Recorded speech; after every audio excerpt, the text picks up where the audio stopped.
You're watching Next Pitch, the student athlete playbook for parents raising tomorrow's athletes. Hi, Anthony Leverett here, host of the Next Pitch podcast. And on behalf of my Emmy Award-winning producer, Jason Cardona, thank you for listening or watching this. We really appreciate it. One of the things that we talk about at the end of the show, but I'm going to start talking about at the beginning here, is just if you like what we're doing, the best way to spread this show is to share it with a friend, rate us, write a review for us. We'd greatly appreciate it. If you ever want to reach out to us and let us know, a topic that you'd like to hear discussed on the show, please let us know. We are gaining some traction here, and we're doing it because you're listening and helping us out. And if you like what we're doing, pass it along. Today's show is pretty unique. We are joined today by Nathan Rock Quarry. He is a former cult survivor, turned fighter, now turned author and parent. And we discuss his journey from being a little kid growing up in a very controlling environment and go all the way through retirement to what he's doing now. It was a fascinating conversation. I hope you would enjoy it as much as I did. And without further ado, here's Nathan. Nathan Quarry, welcome to the show. Thank you. Well, I should say Nathan Rock Quarry, welcome to the show. Thank you so much for joining us today. It's cool to have you in the studio and do this in person. Well, I wanted to come down here so you can't make faces at me behind my back when I'm at home on Zoom. It was a short half-hour drive, so just pop on to downtown. Downtown Portland is not on fire, no matter what you've heard. We're doing okay. Yeah, we are okay down here.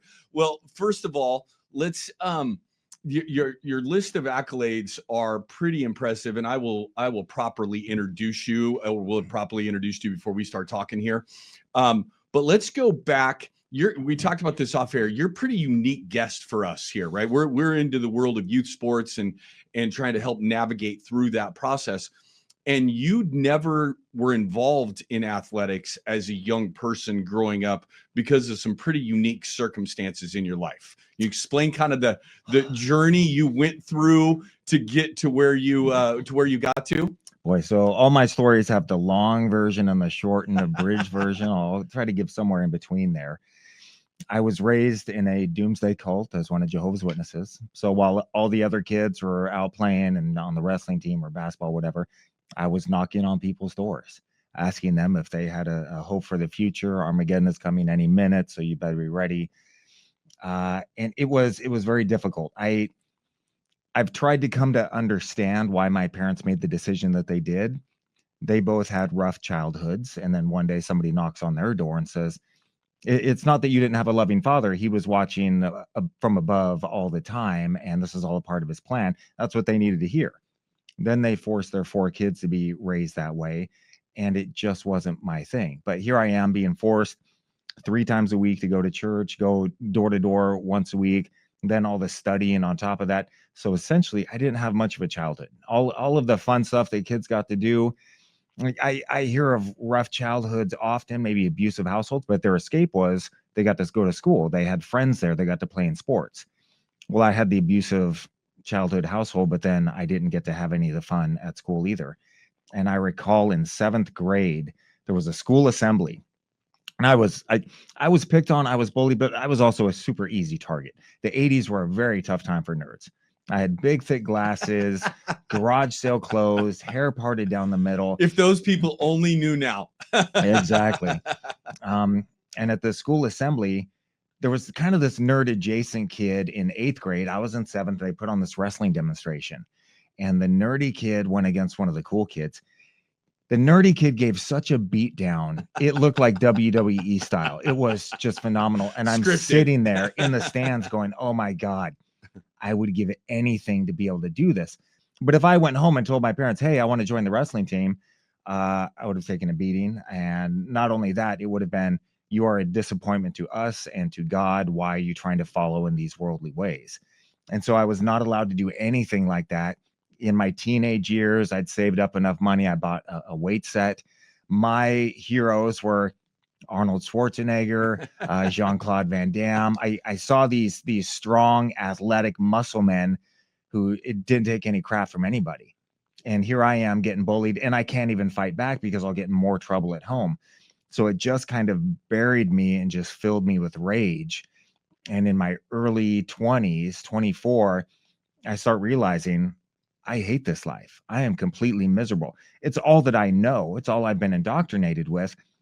So I make the decision, if Armageddon is coming, if doomsday is coming, I would rather go out being happy, living my life the way that I want to, instead of living forever in this misery.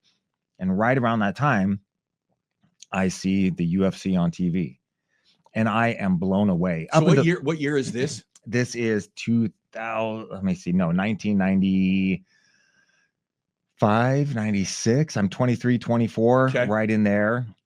And what amazed me the most is I had never watched even really boxing. It was too violent. Well, now I see Hoist Gracie and Ken Shamrock going at it, and just these legends of the sport. I don't even really understand what I'm watching. But at the end of the fight, they stood up, they shook hands, they hugged, and I realized this isn't violence. This is competition. This is sport. I've seen way more violence in my own upbringing than this.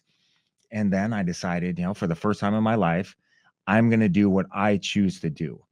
And I opened up the phone book. We used to have this big, thick catalog type thing that had everybody's numbers. Yeah. in it. So for people out there listening that are the younger, pre-phone book, that's what cell phones used to be, our catalog, right? Like it's hard. I've asked my kids all the time, you guys know what a phone book is? Nobody knows what a phone book is anymore. It's a big book that they would literally put on your doorstep once a year. Yes. It was so exciting. If you ever get the chance, watch The Jerk with Steve Martin. Yes. Very excited when the new phone book That's shows right. up. So I open it up and I find the Straight Blast Gym in Kaiser, a mile away from where I'm living, and they're teaching Brazilian Jiu-Jitsu. And my roommate at the time says, "Man, that's the stuff that they were doing in the UFC." And so I called up. It just so happened that the owner happened to be there, convinced me to come down for a week's trial lessons. Monday night, I go down 3 hours. So I go from no This training. is your first exposure to sport, to doing anything. Yeah. I go down there and I take an hour and a half of kickboxing. In retrospect, it was terrible. It was students holding pads, super basic combination, but it was the start. Yeah. And then an hour and a half of jiu-jitsu. And I knew, all I'd known is what I'd seen on the UFC pay-per-view. And I'm getting choked out, armbarred, all this. They just beat the crap out of me. So much so that I was sick for 3 days after I left the gym. But as I was walking out that door, I said to myself, I'm going to keep coming back here till I can beat every one of your asses. Yeah. And that's what I did.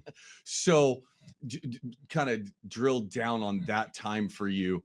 Number one, it has to be liberating after that period of time of not having anything like that and thinking, I don't even know what the right word is. I grew up in a religious family, but we had sports as an outlet. Getting introduced to that after not having it had to be this liberating feeling for you. And then second part, how did that end up? Clearly, you're not still part of the Jehovah's Witness faith. Where are you at that time? How did you get removed from that? It was very liberating. So when you're raised in a cult, and specifically Jehovah's Witnesses, as per my experience, so they control what music you can listen to, what books you can read, what TV you can watch, what movies you can watch, what friends you can have, what jobs you can work, and even what family you can associate with, and what clothes you can wear. So literally everything throughout the day, even to some extent, what foods you can eat. Complete control. Everything is controlled. Yeah. And that's all that you know. And I've been told, so the phrase, the world or worldly, is the worst thing imaginable. Well, if you're not one of Jehovah's Witnesses, then you're a part of the world. Well, who controls the world? Satan. Yeah. So they may not be evil people, but they are not godly people. They're not trying to save you.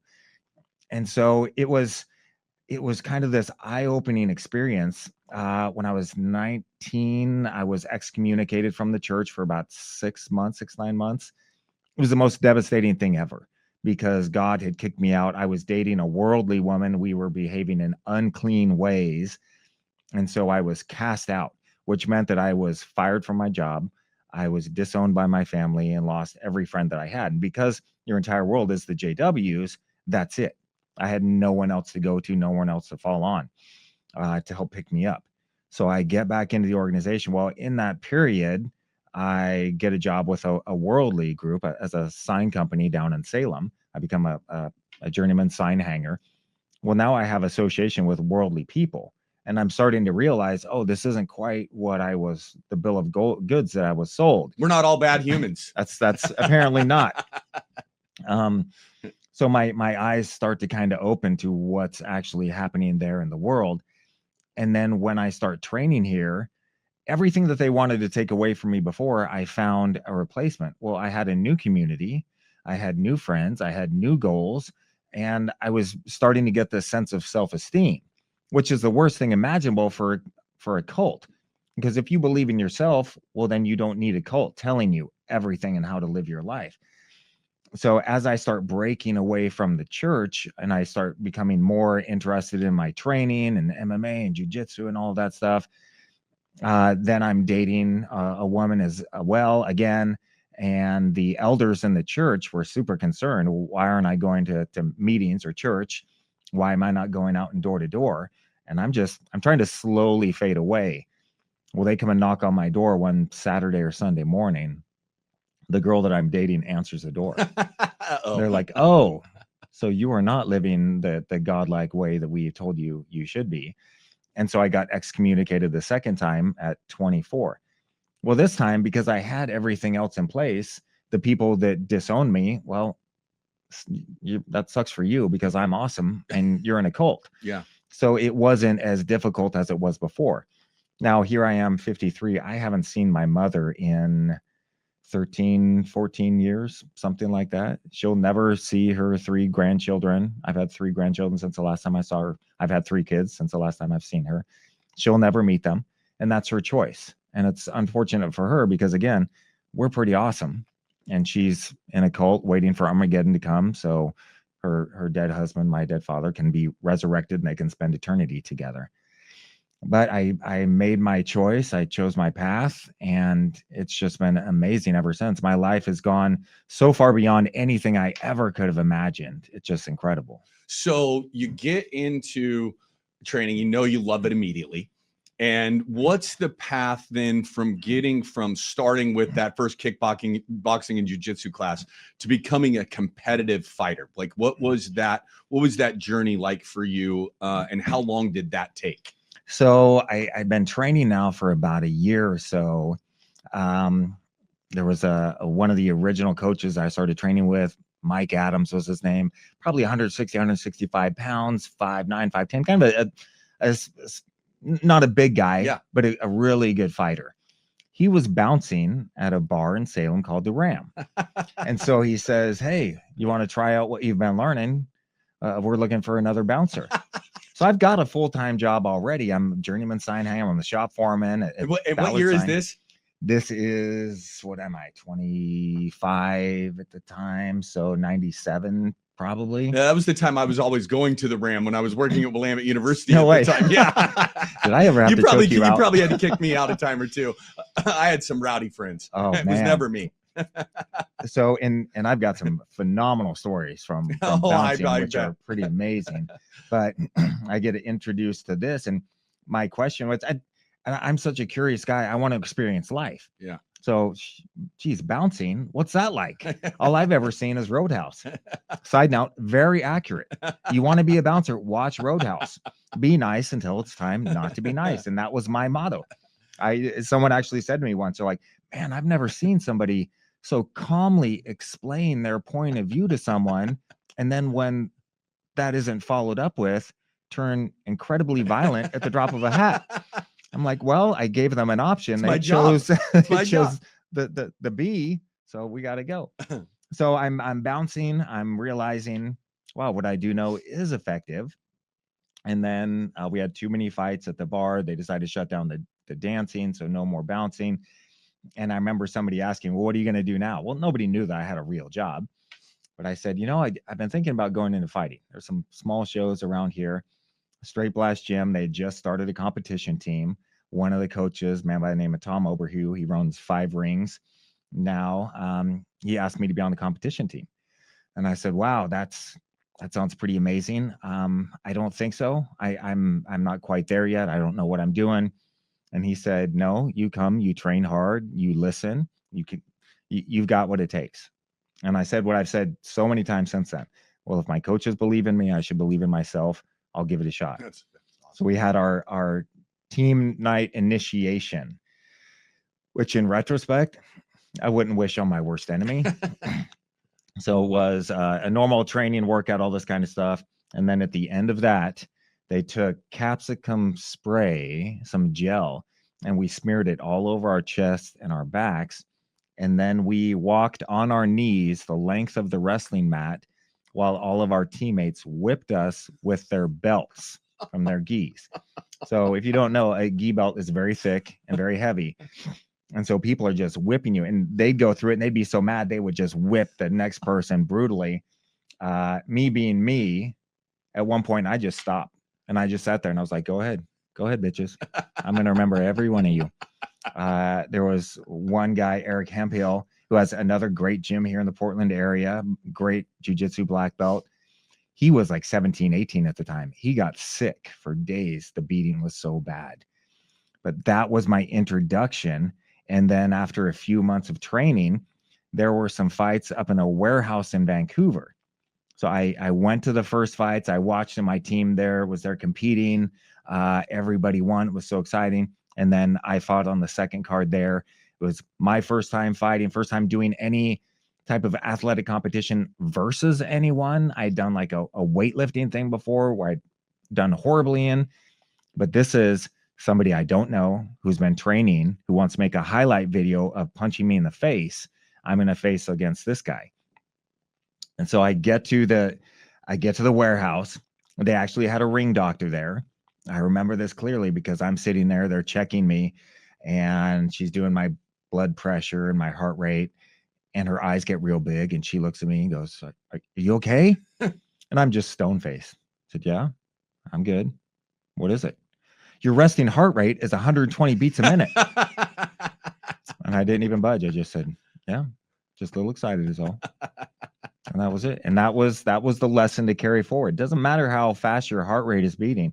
Unless there's a doctor on your arm, no one knows. Yeah. Keep it inside. Yeah. That's awesome. So you go first fight. Did you win that fight? Mm-hmm. You did win that fight. Okay. Yep. So then fast forward through to getting you're on Ultimate Fighter, the show, right? Season 1, yes. Season 1. How did that happen? Like, oh, geez.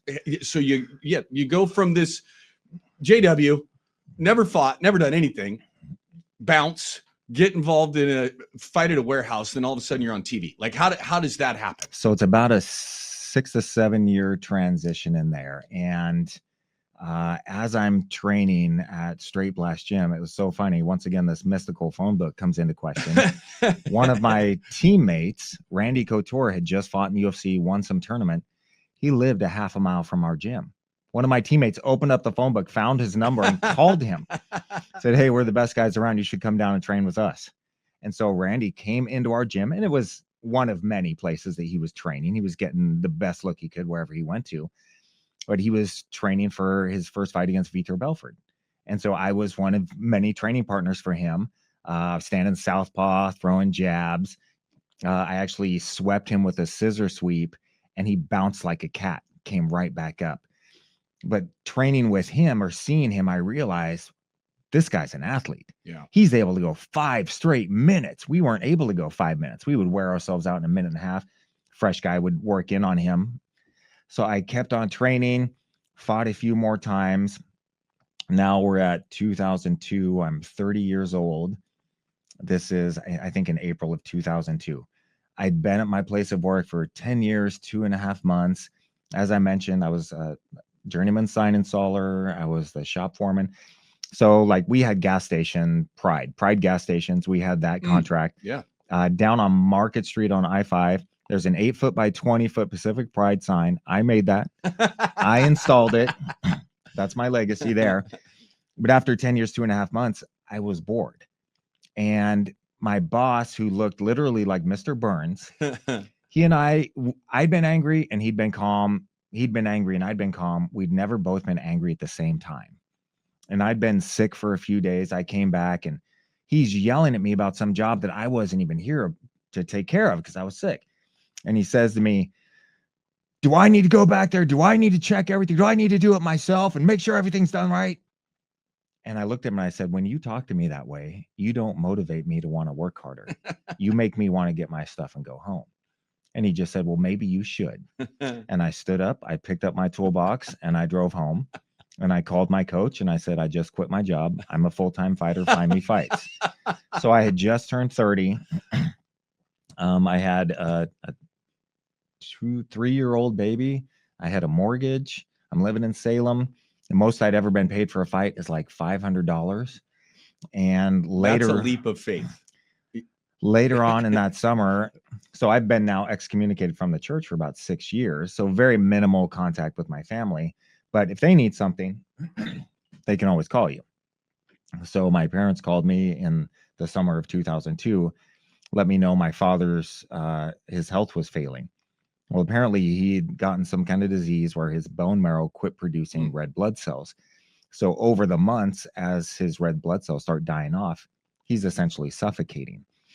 And so I get this call, and in November of that year, 2002, his health is failing really badly, and they lived out in Bend. So I drove out there and I said, all right, what do we need to do? So I helped get their finances all in order, helped him prepare for the end of life stuff. The worst of it was, have you ever seen somebody choked unconscious, Brazilian Jiu-Jitsu style? On TV. Yeah, never in person. Yeah. So often when somebody is choked unconscious, as their brain starts to reset, they kind of go through spasms, and it's real herky-jerky, and it could be very unnerving for people. Well, my father, because he was losing all these red blood cells, it's essentially like he's being choked out. So 2-3 o'clock in the morning, a few times, he would get up to try and use the bathroom. All the blood would rush to his muscles and he would just pass out on the floor. Well, my father was not a small man, probably 240 or 250. So the door swings open. My mother is screaming about my father, and I'd go in there and he's unconscious on the floor. I'd have to get her to calm down. I'd give her some busy work, and then I'd scoop him up, put him back in bed, and then he'd start to come back to life. And that was one of the worst, was seeing my mother on top of my father as she's crying. Yeah. And he's scared because he's realizing death is right there at the door. And I dealt with that for about 3 weeks. And then I went to my mother and I said, I hate to say this, but I've been contracted to take a fight in Richmond, Virginia. I've got a belt out there. I fought out there, won this belt. They brought me out there to lose to their local champion. Well, I wasn't a part of that plan. Well, they had a new guy to beat me up. And so I had to say goodbye to my father and then fly out to Richmond, Virginia. And you make weight on Friday in this case. And that was a brutal weight cut. It was the middle of winter. I'm in Richmond. The gym where I'm cutting weight, they won't turn on the heat. Usually I can lose a pound in 10 minutes. It took me an hour and a half to lose 4 or 5 pounds. And I had no idea what was going on, how bad it was. I'd stripped off all my gear, got on the scale. I was still 3 pounds over. I had to put all the wet gear back on. I'm walking on a treadmill that doesn't even have a motor. It's so old. I'm pushing the treadmill, trying to break this sweat. So I finally make weight, go to the promoter's house for dinner, and I get the call that my father had just passed away. And so Couture was my cornerman for that fight. And so once we got back to our hotel, I let him know what happened. He said, well, what do you want to do? I said, if I wasn't going to fight, I should have stayed home. Yeah. I came here to fight. I'm a fighter. Let's do this. And so Randy and I compete very differently. He grew up competing. I did not. He loves to compete. He puts a smile on his face. Yeah, I get to show everybody how great I am. For me, and for Randy too, I always felt like MMA was his second chance. He didn't make it to the Olympics with wrestling. He had some goals that were unfulfilled, and he thought his career was over. Well, no, all of a sudden he gets this second shot, which was just liberating for him. For me, fighting was my only shot. And so it was a lot more stressful for me to deal with these things. And I remember before that fight, I'm just sitting there with my hood over my head, looking down, thinking about everything that had happened in the previous weeks. And he comes up to me and says, put a smile on your face, man. You're here to compete. You show everybody how good you are. And I just looked at him and said, I don't feel like smiling. And the fight started. Todd Carney, the usual, 6'4", 4 inches taller than me, reach for days. I've got 72.5-inch reach, little T-Rex arms. But I had just learned about range. And so I jump in, I land a 3-count combination. I jump back out and I see all of his punches go whoosh, whoosh, whoosh. And I think to myself, he doesn't understand range. I jump back in, land some more punches, jump back out. And he goes to clinch with me. And I remember thinking to myself, you want the takedown? You can have it. I'm not even going to fight you on it. I can beat you standing. I can beat you on the ground. So he gets the takedown and he's kind of standing above me. So at the time it was, you had to have something other than the soles of your feet touching the mat, or you could get up kicked. And so I up kicked him right in the face. Well, he didn't make the adjustment. So I up kicked him again. Well, now he was trying to move his head, keeping away, and he dropped his knee. Well, I threw up a triangle. So I'm wrapping my legs around his head and one of his arms to pull him down to choke him unconscious or get the tap. Well, he backs away real quick, which is a good defense for it, but he left his arm. And so I harvested his arm, and you put the elbow right behind your hips and you thrust your hips forward. And I was told you could hear the pop from across the ring, and he immediately tapped out. Like, I'm sorry, Todd, it is what it is. That's part of the game. And I jumped up and I ran around the ring just screaming, letting all of the emotion come out for me that I'd been building up with these past few weeks and months. And this little guy came up to the ring by the name of Joe Silva, the matchmaker for the UFC. He happened to live in Richmond, Virginia. That was his hometown. Yeah. And he puts out his hand and he says, all right, I'm going to keep an eye on you. And a few months later, they were starting to do casting calls for the Ultimate Fighter. At this point, I was almost completely out of the game. There was just no opportunities for someone like me. I'd had a couple invitations to fight in the UFC, but everything always fell apart. I was supposed to fight a UFC guy on a boxing card on free TV. Well, the card fell apart. Well, then they were going to move me onto a pay-per-view, but then supposedly my opponent got injured, which I saw him dancing at a club later that night. So it never quite worked out. Well, now they're doing this Ultimate Fighter and they're putting together a sizzle reel, and I'm working down in Vegas flipping houses at doing this big Vegas housing boom. So they said, hey, come in for a week and do all this filming. So I did all that. And then a few months after that, they said, okay, we're going to do this. We're going to cast a show. We want you to come down and try out for it. And I remember my last interview with them was Craig Peligian. I think that one of the heads at Spike TV says, look, you're already in, you've already helped us. Just tell us a little bit more about yourself.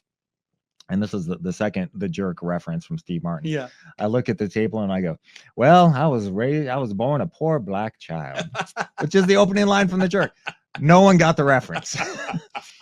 Dead silence. I was like, yeah, I've been fighting. This is my dreams, blah, blah, blah. And so I made it into the house on the Ultimate Fighter. We're going to get back to the Ultimate Fighter in a second, but you talked about something about getting ready for a contest. And in your world of contest, someone's trying to beat the hell out of you right on the other side of you. How did you get to the point where you managed that stress? Like you talked about high heart rate, but you looked just stoic as could be before you would go out there. But there's got to be something that you did, or maybe it's just the way you're made. But kids all over the place, people all over the place have this anxiety before they get ready to go play. And sometimes it starts a couple days before, sometimes it's minutes before. How did you figure out how to manage that for yourself? One of the basics that I picked up from Couture was the emotional response to fear and excitement is almost identical, but one is negative and one is positive. So, oh my God, my heart rate is pounding. My thoughts are so fast. I'm sweating. I'm nervous. No, wait, I'm super excited. I'm about to go on this roller coaster. It's how you frame everything. Yeah. And so I would tell myself, I'm excited. I'm excited. Well, what I came to terms with and understanding with myself was, as soon as I sign on the dotted line, I'm taking this fight, my heart rate's going to go up. I'm going to be nervous. I'm going to be in a bad mood. But I accepted that as myself, that this is my journey. And that's just how I compete. If I competed in MMA more relaxed and having fun, when I walk it out for Rich Franklin. So I'm fighting for the world title, my fourth fight in UFC. At this point, Couture had left Team Quest. Robert Follis was the head coach there. Follis was still kind of finding his way as the coach, and he didn't really know what worked for everybody. Follis and I came up at the same time, so we were mostly equals. It wasn't like he was this tenured coach with decades of experience looking down on me. And so we get to Vegas, and I'm hitting the pads, and I'm starting to get mean, feeling it. And he goes, "Stop. What are we here for?" I said, "I'm here to win a title." He goes, "No, you're here to have fun. Let's have a good time, man." He was using Randy's playbook on me. Yeah. I'm not Randy. And so I immediately, my whole demeanor switch. "Hey, let's have some fun. Let's do this." You can see me joking as I'm walking out to the ring. Well, the first time Rich hits me, I go, "Oh, I'm gonna fight. this isn't fun. This doesn't work for me." And then I got knocked out pretty quickly. Yeah. So after that, I realized I'm gonna be miserable, but I accept that about myself. I'm gonna be mean. My corner would have the FU clock as a joke. Like, as soon as that fight's over, man, we don't have to put up with you again for several weeks. And I just came to terms with it. Now, when it came to jiu-jitsu, I never really cared. Like, hey, I'm going to go out and do this competition. We'll see what happens. They did the Straight Blast Gym Cup where all of the gyms would come together and see who was the best there. The coach, Matt Thornton, brought the cup down to the Salem gym that I was at the time and says, "I just wanted you to see this because you will never win this. It's never going to be here." That was a Friday night. I'm out drinking until the bar is closed. I got to be in Portland on weight or weighing in at 8 a.m. So I get like 5 or 6 hours of sleep. But I didn't care. It was just jiu-jitsu. Well, my first match, I won by a triangle in about a minute and a half. My second match, I won by a side choke, a bully choke after 45 minutes straight of grappling. And I went outside, took a breath. 5 minutes later, I was back on the mat for my third match, which also went 45 minutes, and I won by a triangle. Because I was just in there, and I'm just going to try my best and just have some fun. And so in that world, it worked for me. But in the fighting world, I had just such a very different mindset. Yeah. And Couture, I keep referencing him because he was such a great example as, 5-6-time UFC champion, competing since he was a little kid. For him, he was able to frame things in these positive ways. And if he was nervous, then he would slow down. He couldn't flow as well. Well, when I'm nervous, when I'm angry, then the subconscious takes over. And I'm just letting the body do what it's going to do. You can hit me. I don't really care. I'm just looking to move forward and land my shots. And it was really, when people say, "Well, what are you thinking about as I walk down to the ring?" What works for you? Yeah. That's the answer, because what I'm thinking is not fit for print. It's all negative, horrible things. Yeah. But that's what gets me in that mindset, because and as a matter of fact, in one of my training camps, after I'd left Team Quest and went through all of this drama, I'm training with my coach, Greg Thompson, who, when I left Team Quest, he was the one guy that stood by me. He said, I think Team Quest is not doing really well. They're not doing right by you. What do you need? They just kicked you out. I said, "Well, I need a training partner. I've got a big fight coming up." And so I'm kind of cutting through some of the story here, but it is such a stressful return to a fight. I just lost my title fight. It's almost a 2-year layoff. I just had a spinal fusion back surgery. I'd left Team Quest. I went through a custody battle for my daughter, and the stress is just killing me. And I deal with that by usually getting sick. And so my nose is running. I'm just tired all the time. And I told him, "If you ever think that I'm dogging, just say, 'Hey, he's trying to take food out of your daughter's mouth.'" So we're into our last round, and I'm just barely throwing the punches and barely getting it together. And he goes, "What are you doing? They're trying to take food out of your daughter's mouth." And I sat up and went, "You mother beep," and just started slamming elbows down into his head. I had pads on, so it wasn't quite as bad, but I'm just slamming him for a good 10, 15 seconds until I kind of realized, oh, this is practice, and I'm in, the bell rings, and he sits up and goes, "Yeah, we're not doing that again." That's my mentality for fighting, and that was successful for me. So you're in this Ultimate Fighter show. What's it like just having cameras on you all the time, everything that you're doing being filmed?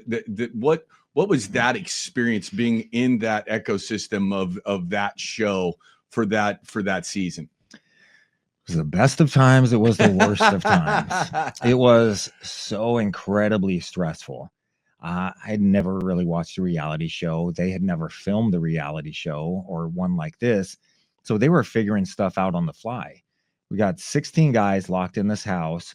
It's a big, nice house, but it's made for one family, not 16 guys eating 6,000 calories a day. Everybody's sitting around talking about fighting, blah, blah, blah. You never know who you may be fighting with, all the games and tricks and all this stuff. And you're training so much. You're constantly sore, constantly tired.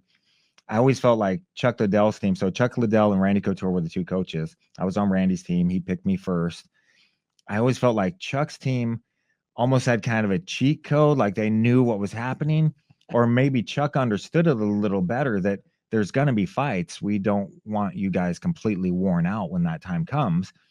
Whereas on Randy's team, it was every workout is to the death type of thing. And then, oh, hey, surprise, you're fighting in 2 days. Oh my God. Okay.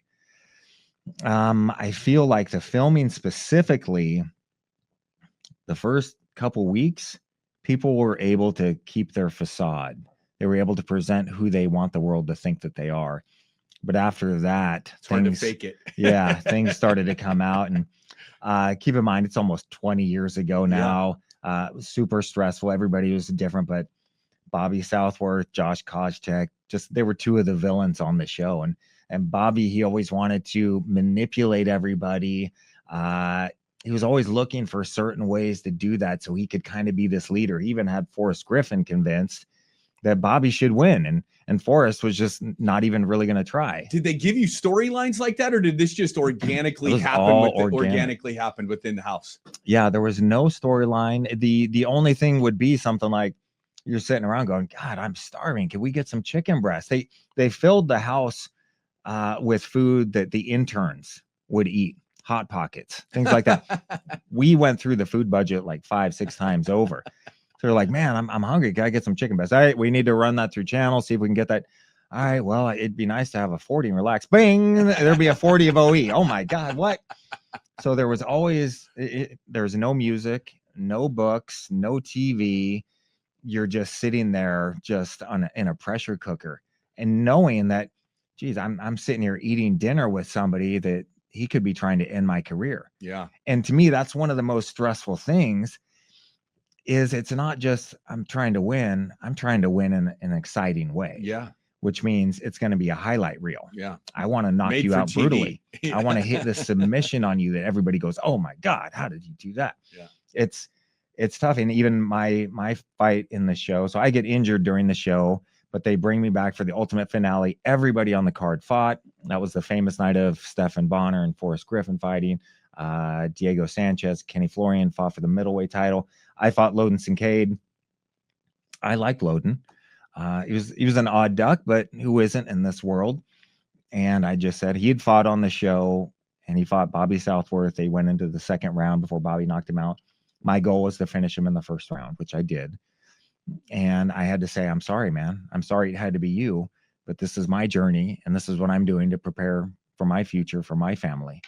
And it's sad to say, out of the 16 guys, we've already lost Loden Kincaid. Stephan Bonner's died as well. It's a very, very tough road. People that choose this road most often, there's something not quite right. We're looking for cage therapy. So you get done with the show. What happens with your career from that point to the end when you stop fighting? Like what's that journey from that reality TV show to where you finish your career as a fighter? Well, I fought for the UFC 10 times for a total of 22 fights, record of 18-4. In the UFC, my record was 7-3. I won my first 3 fights by first round knockout. Loden Kincaid, first round knockout. Second fight, Shoney Carter, first round knockout. And that was a big fight for me. That was a pay-per-view card. Shoney had over 100 fights. He was one of the guys that I'd been watching at home on TV before I was even fighting. He'd had some big wins. He'd knocked out Matt Serra. So I knew he was a tricky veteran who was going to provide some interesting challenges. And once I kind of flipped the switch, I started off a little slow. And then as soon as I saw my opening, then I just pounced. And when that happens with me, like one of my big critiques of a lot of fighters is they can't count past 3. They'll land that jab, that cross, and that hook. Then they'll back up, their circle, they'll try to land that jab again. And I'm sitting here going, throw more punches, count to 4 and 5. As soon as I land that shot, and that's a hard thing for me, landing that first shot. But once I do, I'm just going to throw until they drop or I drop. And so I hit Shoney and just started blasting him, and he dropped. I jumped on top of him, threw a bunch of elbows. They stopped the fight. So another first round knockout. And then my third fight was Pete Sell. And this was going to be a tough one. I was cage side when he fought Phil Baroni. Phil Baroni is really tough. He tapped out Baroni with a guillotine, I think it was. Big, muscly guy from, I think, Jersey or Long Island. Don't kill me, Pete and Matt Serra. I can't get the two right. But I knew this was going to be a tough fight. And the first time he hit me with this fast jab, I remember thinking, whoa, he is fast. Is this going to be the guy? Is this going to be the guy that beats me? And then I hit him with a straight left to the jaw, and he dropped. I jump on top of him immediately. I hit him with a big right hand. I see his eyes roll back in his head. I'm getting ready to hit him some more. And the referee, Cecil Peoples, jumps on top of me and sandwiches me on top of Pete Sell. So this was a flash knockdown. You get a flash knockdown, you knock the guy off so the guy can stand up. He falls over again. Everybody sees, oh, he was out.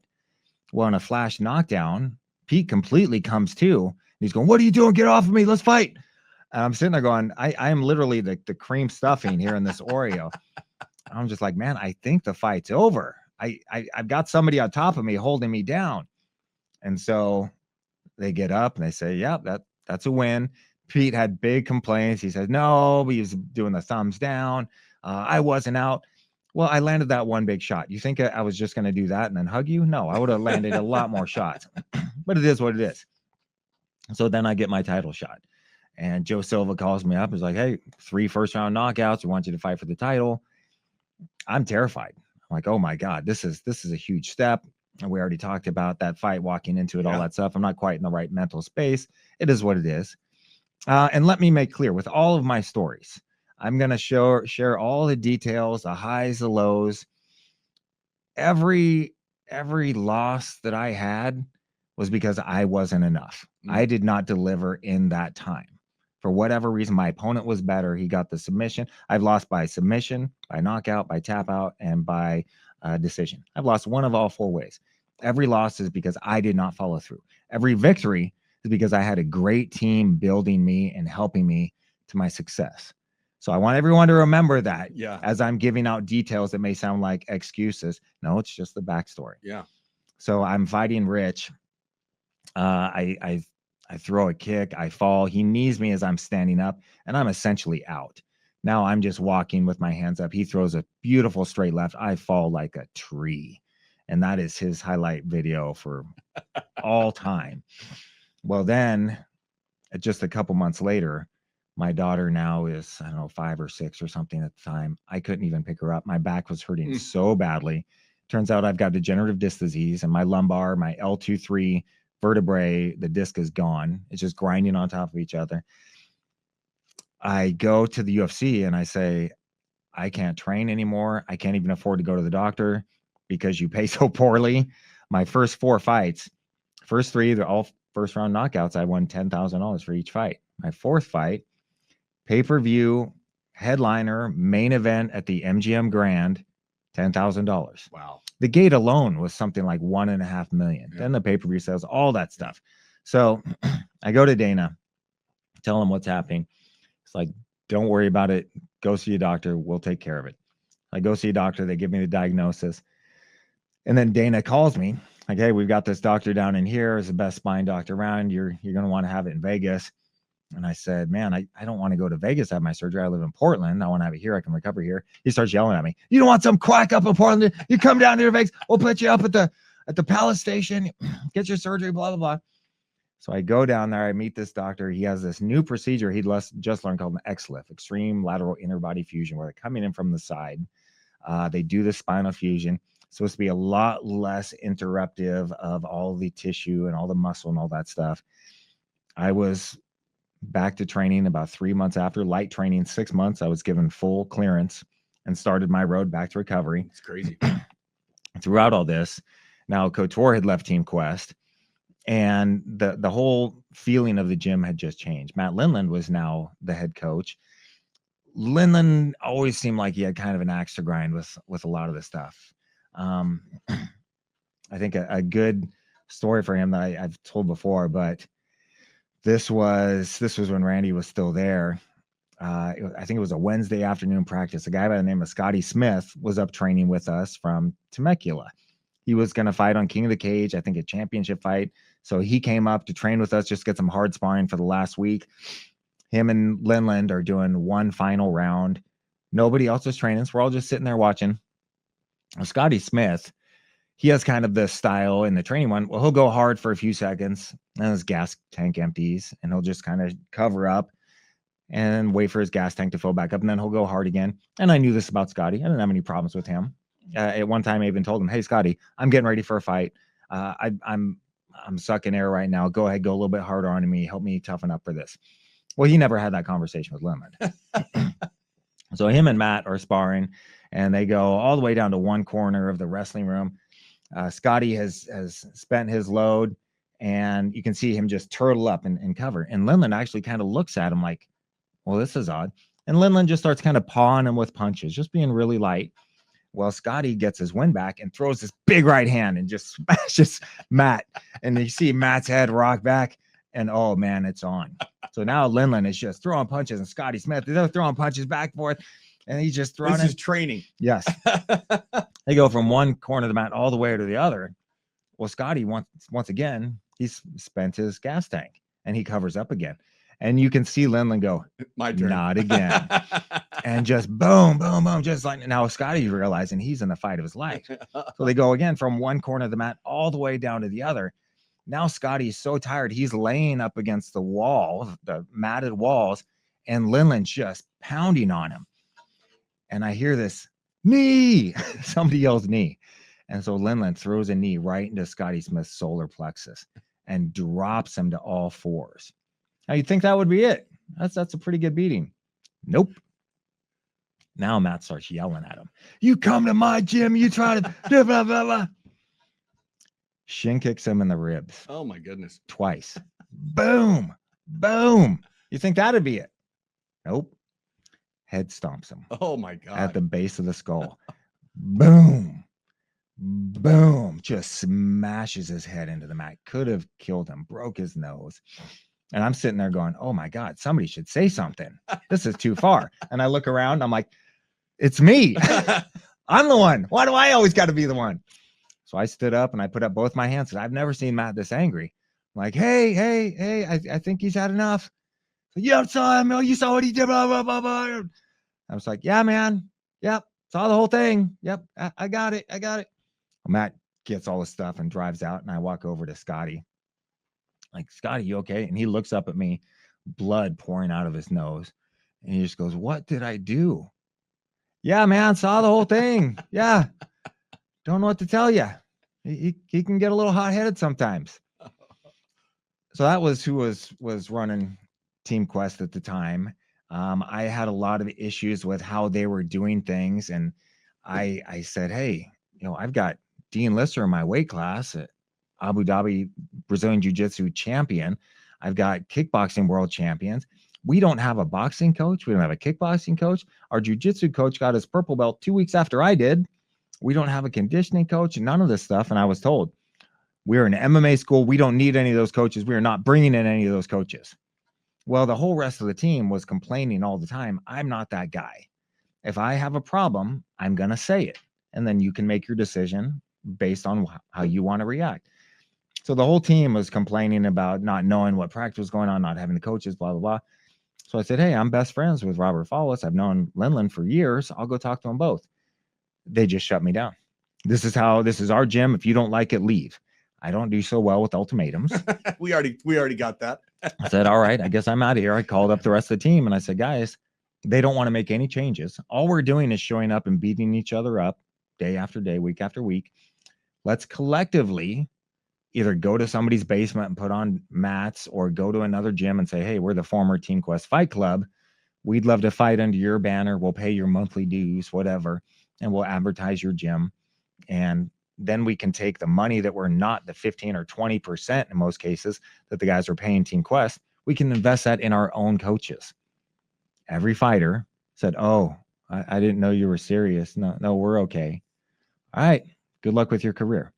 So I watched 95% of their careers just skydive, just plummet because they had nothing going on. The Greg Thompson that I mentioned earlier, he was the one guy who was on the amateur team that came with me. He started next level MMA and ran that to help me through my career. But through all of this and then the back surgery and the recovery, now I'm off to another gym starting this. And I called up the UFC. So now it's been a year and a half since the Rich Franklin fight. It's been a year since my back surgery. Called up Joe Silva, the matchmaker for the UFC, and I said, nobody thought it was possible. I'm back. My back is good. I'm ready to fight again. I want to fight Caleb Starnes.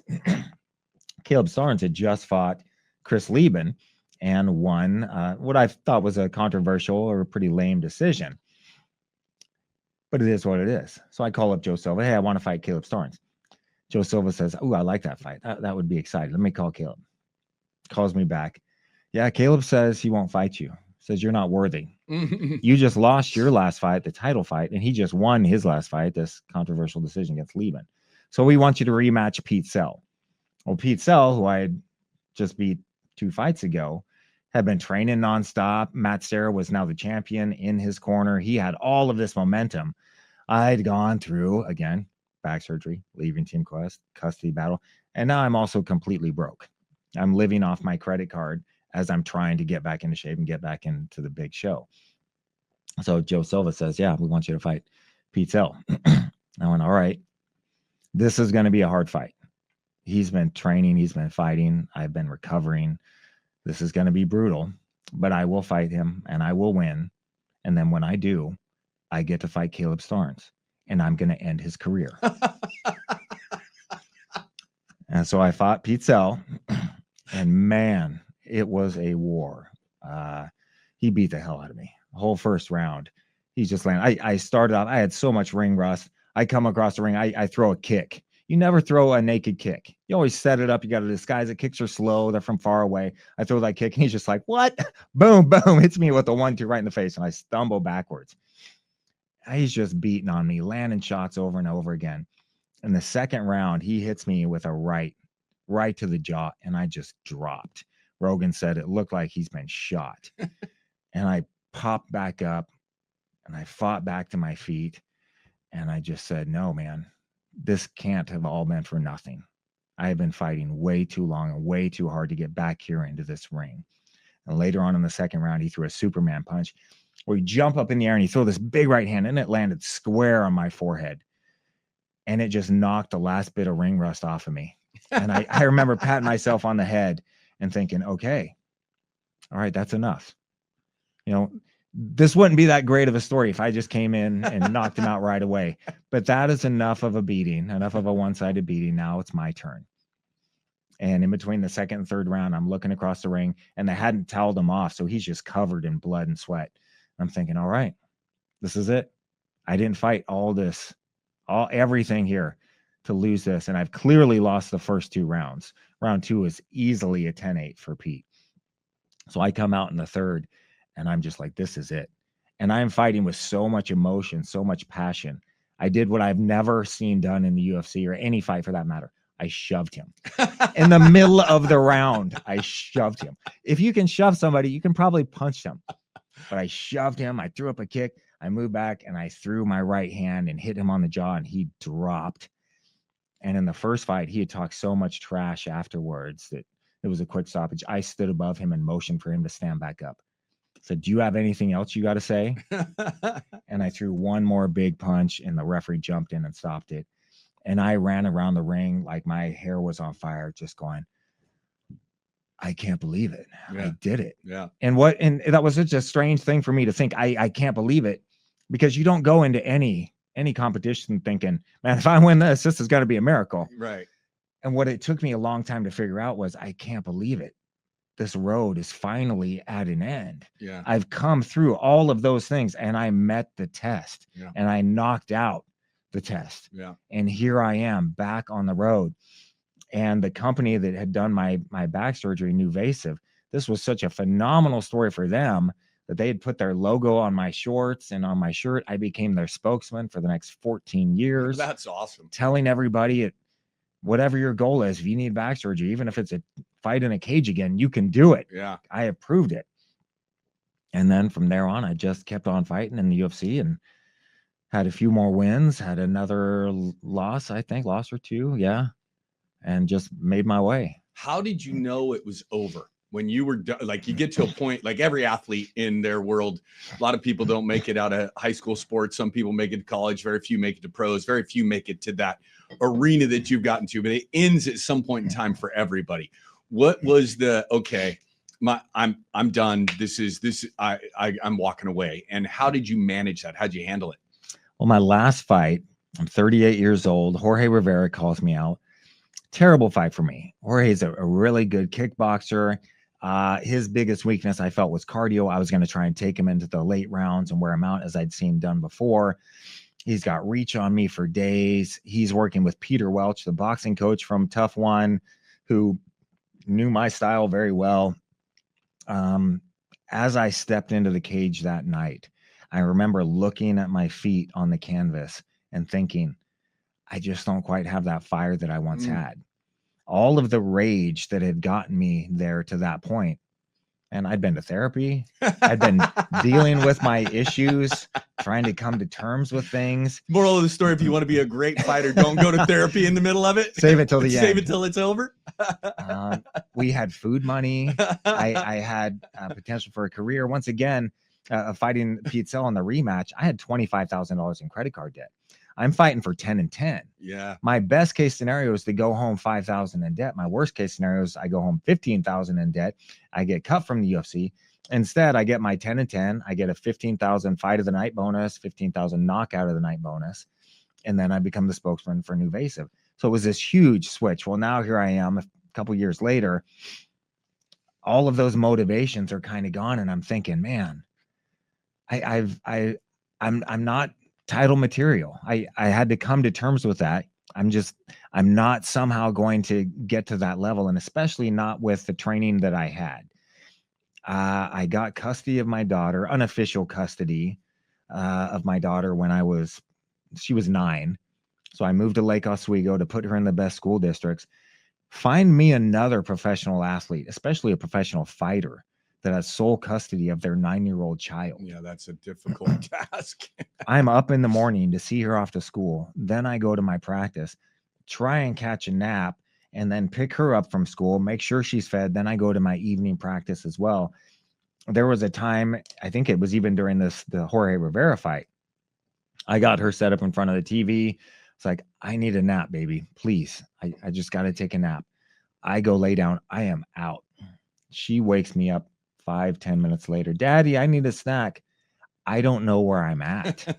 I am so out of it. Daddy, you're so funny. You don't know where you're at. Yeah, what? Who? And so I knew if I was going to be successful, I needed to go to another place.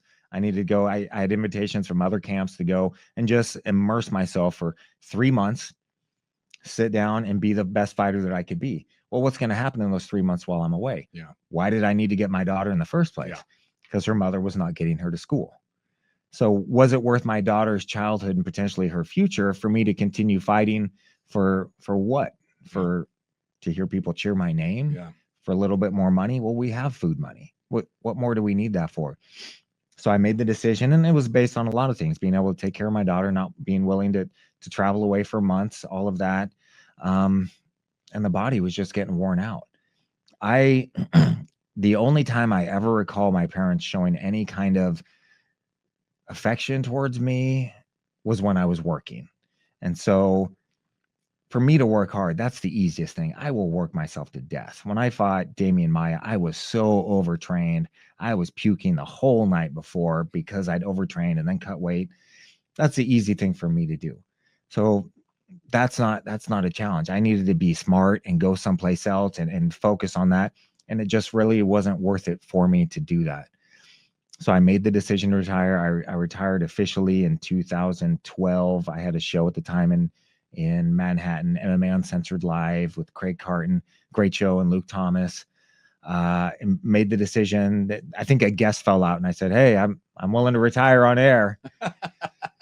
And the producer's going, "Okay, well, how long is this going to take? Can you run through it one time with me?" No, no, this is going to be a real thing. Do it at the end of the show, because as soon as you end the feed, I'm going to go bawl in the bathroom, which I did. And I don't even think I turned my mic off. I'm just in the bathroom. Oh, this is over.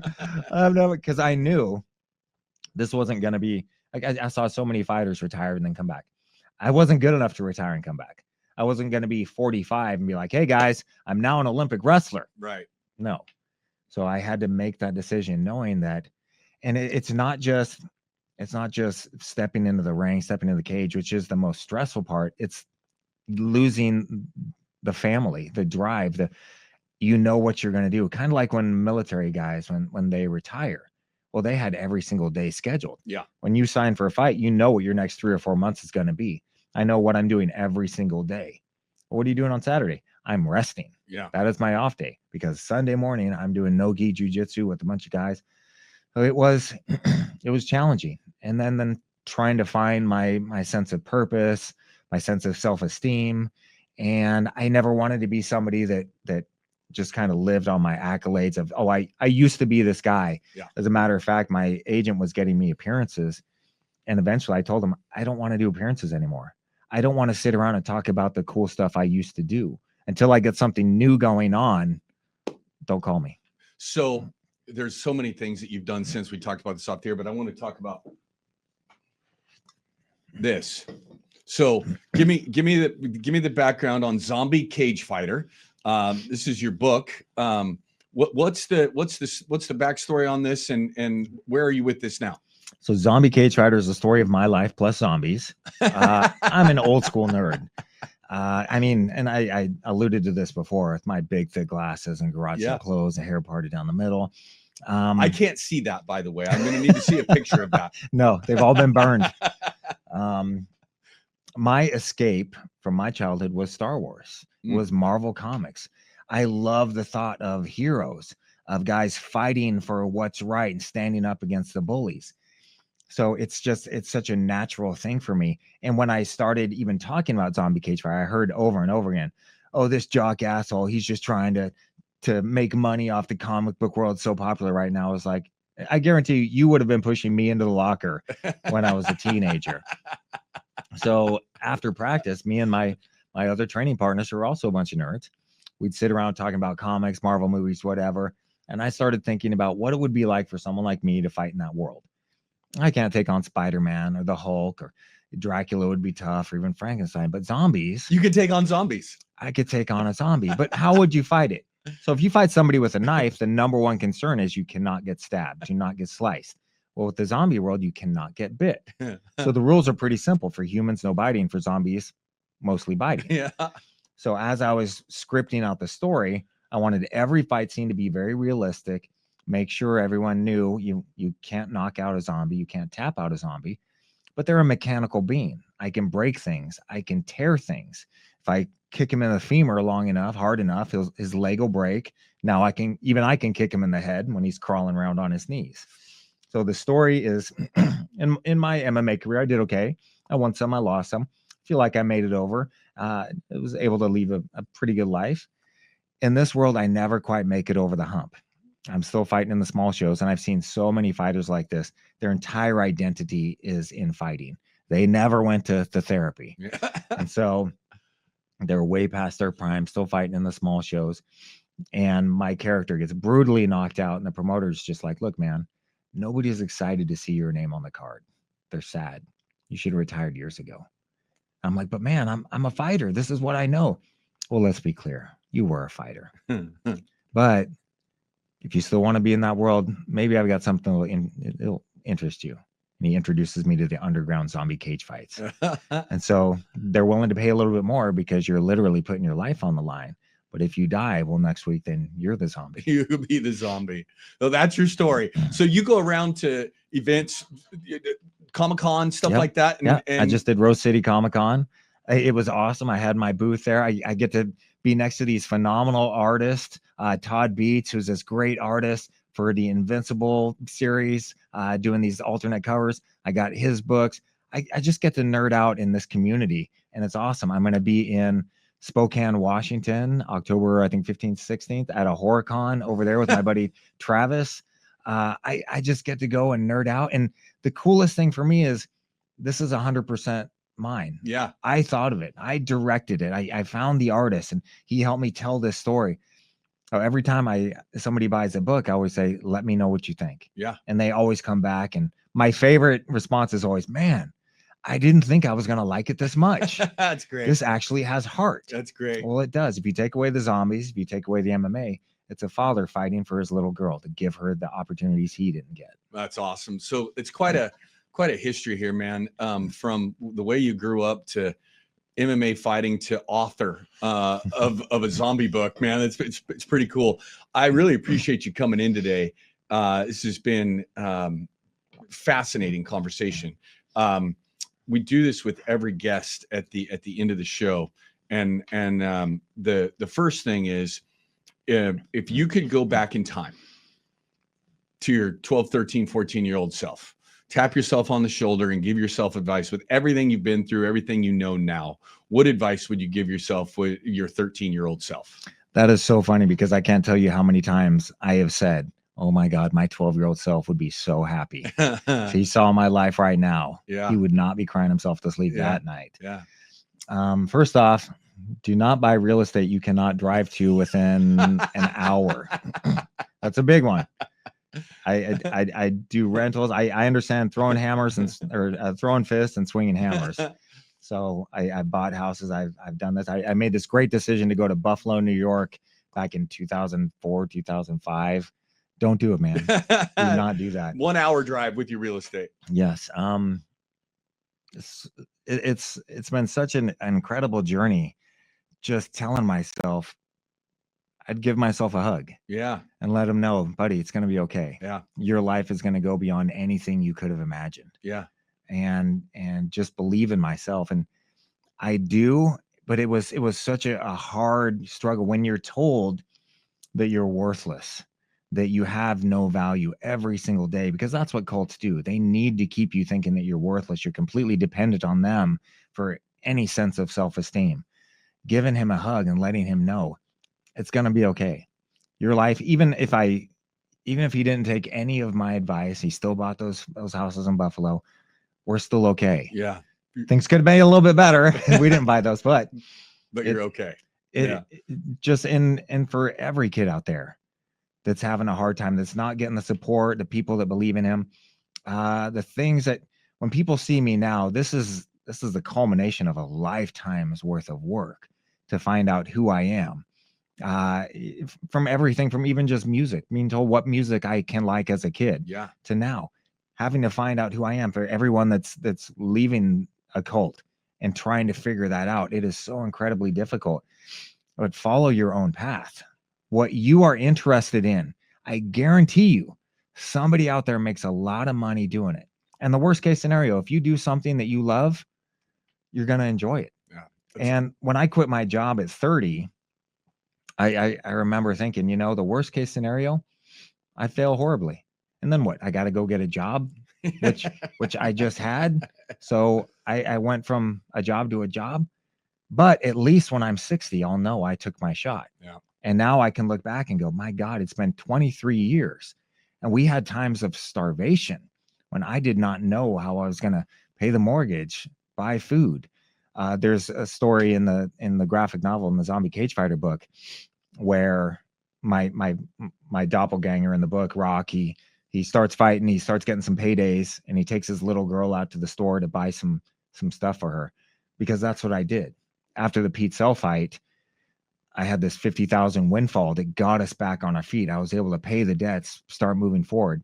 And I took my daughter to the mall and I said, ever since we started this journey 3-4 years ago, we have lived on next to nothing and you have never complained. Now we're going to go in that store and you're going to buy whatever you want. That's awesome. And she grabbed something, go, Daddy, how much is this? It doesn't matter. It doesn't matter. Get it. You get it. That's awesome. Last thing today, dad joke. I'm a big dad joke guy. And so do you have a dad joke for me? Do I got to pull my dad joke book out of my from behind me here? You got to pull a book, I guess. Okay. All right. Man. If you need dad jokes, this is the book. And okay. Wait, am I going to read it or are you going to I'm read it? going to read it to you now. I don't, because I failed. I don't get to read the book. That's right. You can do one to me. You can Okay, find one after okay. me. We'll do two. Okay. Okay. How do trees get on the internet? Oh my God. Let's see, branches, roots, windfall. I don't know. Just like everyone else, they log in. Ah, Fine. You just open it up and find a joke. Find a dad joke. There's some paragraph ones in there, but let's not do one of those. Just do one of the short jokes on there. why can't horses dance? Why can't horses dance? I have no idea. Because they got 2 left feet. Brutal. It's good stuff. Well, Nate, thank you so much for coming in and doing this. Been super fun for me. I don't know that much about your world. This has been unbelievably informative for me and inspiring. That starting where you started and the the disadvantages of the upbringing that you had, that the journey that you've been able to make is pretty damn remarkable. Well, when you have an upbringing like that, you have one of 2 choices. You either believe what they tell you or you believe in yourself. Yeah. And I chose to believe in myself. Even though nobody else was, I had to believe in me. And that meant leaving everything behind. All my tattoos have meaning. I have a big phoenix on my right shoulder because I had to figuratively die over and over again to my former way of living and be reborn to something new. Quitting my job to become a full-time fighter, leaving the cult to be free. On my left shoulder, I have a Japanese kanji for rock, Nate Rock Quarry, and around it, Fortitudine Vincimus, by endurance we conquer. No matter what it is, keep working harder. And as they say, when you're going through hell, keep going. Yeah, that's awesome. Well, thanks again, man. This has been so much fun. Might be more conversations to come. We'll see. But this has been fun. I'd love it. Thanks, man. Thank you. Anthony Leverett's back here. Just finished up my conversation with Nathan Quarry. What a fascinating journey. It is always interesting to get to talk to people like this and have them be so open and honest about their upbringing and where they've come from. And Nathan, even more so than others, and just a remarkable journey. A couple of the things that we touched on is the difference between being excited and nervous. And he had 120 beat per minute resting heart rate before a fight. And as you know, that's probably not where it should be. And I asked him, how do you handle that stress? And in his mind, you're walking in MMA, you're about to go out and try to beat the hell out of somebody and know they're trying to beat the hell out of you. How do you manage that? And his way of doing that was to know that nervousness and excitement show up the same way in your body. So just tell yourself that you're excited, you're not nervous. And I think is a great point. If that can work in an MMA fight for someone like Nate, it is something that every athlete can add into the repertoire. Well, not easy. You got to trick your brain into doing that kind of stuff, and it's habitual, and you got to continue to do that. I think it's something that every kid, every athlete can learn from. The other aspect of talking to Nate is how grueling that training is. And I think it's relevant to all sports. Is you want to do everything you can every single day to get better at what you're doing. It's hard. Training to fight is hard. Training to be a great football player is hard. Training to be a water polo player is hard. Everything that you do is hard. But the harder that is, the harder you can make it, the more you can embrace that journey of that grueling training, the better you're going to be prepared, the more prepared you're going to be, and the better you're going to perform when you get out on whatever stage that is, and embracing how hard that is, because you know that is preparing you for what you're about to do. And then lastly, and I think this is just fascinating to me, Nate didn't get to athletics in any way, shape, or form until he was 24 years old. Was the first time he was ever exposed to martial arts, and that's obviously where he went. But what he talked about was how liberating that was for him to be able to find something that he could go do and go compete and get away from his day to day and have this training ground, this area where he could go drop everything else and go just perform or train and work on something that was going to allow him to compete. And I think for young people out there, use your sport for that, and really try. You have your lives, you have everything that's going on. When you walk between those lines, whatever those lines are for you, really try to be in the present and in the moment of what you're doing in your training and your practices in your game. And it is going to be you still got to go back to the rest of your life, but during that time should be an opportunity for your brain to rest away from everything else that is going on for you. Thought it was a great point. Again, on behalf of Jason Cardona, I want to thank you for listening to this show.